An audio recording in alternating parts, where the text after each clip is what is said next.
You might already feel that hour difference from daylight saving time, which started overnight. First responders say the clock change is also a good time to check on your smoke detectors. ABC 17's Anthony Andre has more after speaking with a firefighter.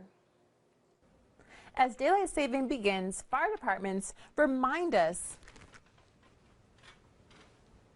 to change the batteries on the smoke detector. It is such a critical piece of safety equipment inside of every building, every home, every residence.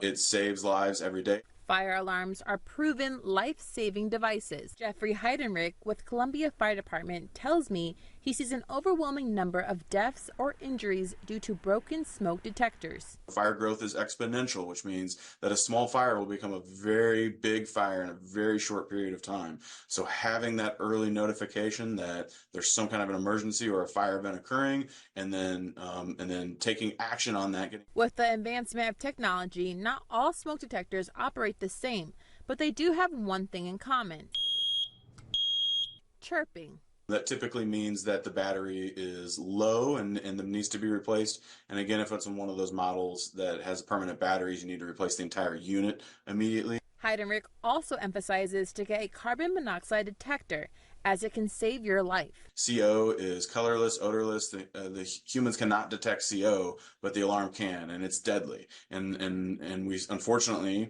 a number of people lose their lives to CO every year. The Columbia Fire Department encourages a smoke detector on every level in a house and one in every room. Reporting Columbia, Anthony Andre, ABC 17 News.